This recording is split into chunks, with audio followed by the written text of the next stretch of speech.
Waktu adalah kehidupan. Setiap kita menginjakan kaki di penghujung tahun, sejatinya kita sedang berdiri di atas jembatan. Sebuah jembatan khayali yang terentang di atas jurang antara yang telah dan yang belum. Di belakang kita tertumpuk ribuan momen, seperti dedaunan kering yang berterbangan. Ada yang harum seperti kebaikan. Ada yang basah seperti air mata penyesalan.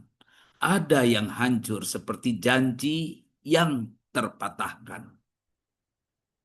Di depan terbentang halaman kosong yang masih diselimuti kabut pagi.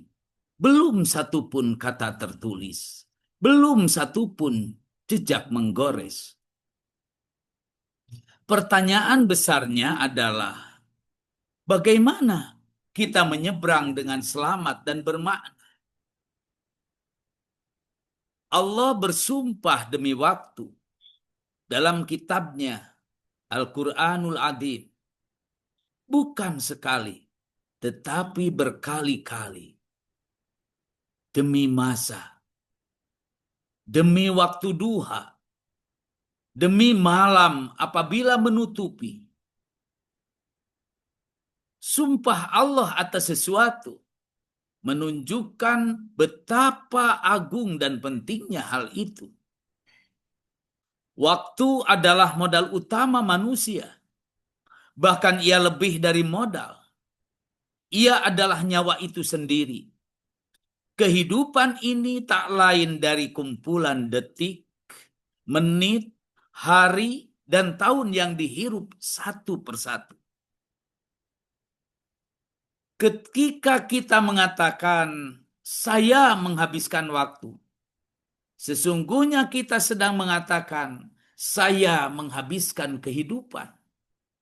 Setiap kali kita membiarkan jam-jam berlalu tanpa arah, kita sedang mencairkan sisa umur kita menjadi uap yang lenyap. Setiap penundaan bukan hanya menunda pekerjaan, tetapi mengubur potensi momen ibadah, kebaikan, atau perubahan yang mungkin tak lagi terulang.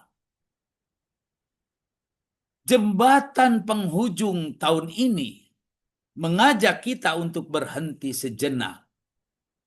Melihat ke belakang bukan untuk terpaku pada nostalgia atau penyesalan yang melumpuhkan, tetapi untuk mengambil biji pelajaran dari setiap musim yang telah kita lalui.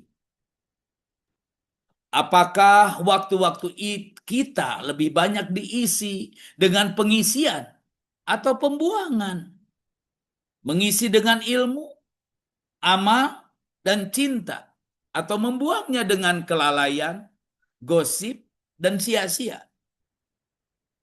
Di antara 525.600 menit dalam setahun, berapa menit yang benar-benar kita hadirkan untuk Allah? Berapa detik yang kita gunakan untuk menyebarkan manfaat? Kemudian, memandang ke depan dengan mata yang terjaga. Halaman baru itu masih perawan. Ia akan tertulis sesuai dengan niat yang kita tanam hari ini.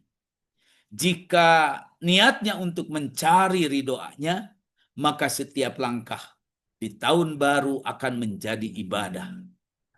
Jika niatnya hanya mengejar gemerlap dunia, maka kita akan kembali menjadi pengembara yang kehausan di padang pasir yang tak berujung.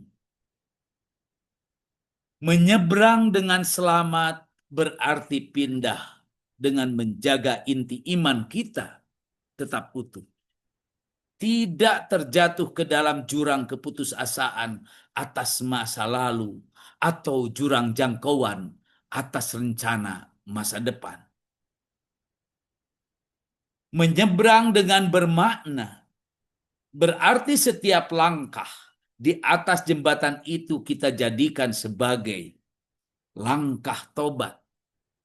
Mengakui debu-debu dosa yang menempel di sepanjang perjalanan dan membersihkannya dengan istighfar. Langkah syukur, mengumpulkan setiap butir nikmat yang sering terlewat dari penglihatan kita. Langkah ikhlas, melepas beban, ingin dipuji dan takut dicela agar perjalanan kita lebih ringan. Langkah cinta, membawa serta tekad untuk lebih banyak memberi, lebih banyak memahami, lebih banyak menyayangi.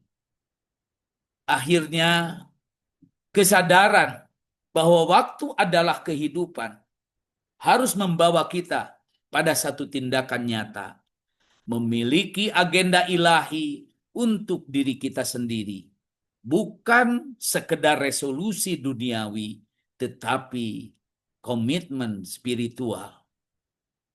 Aku akan menjadikan tahun depan sebagai tahun dekatku dengan Al-Quran. Aku akan menjadikan waktu pagiku lebih bermakna dengan tidak menunda sholat. Aku akan mengurangi satu kebiasaan sia-sia dan menggantinya dengan satu kebiasaan yang memberatkan timbangan amal baik. Dengan demikian, penyeberangan kita dari tahun lama ke tahun baru bukan sekedar rutinitas kalender.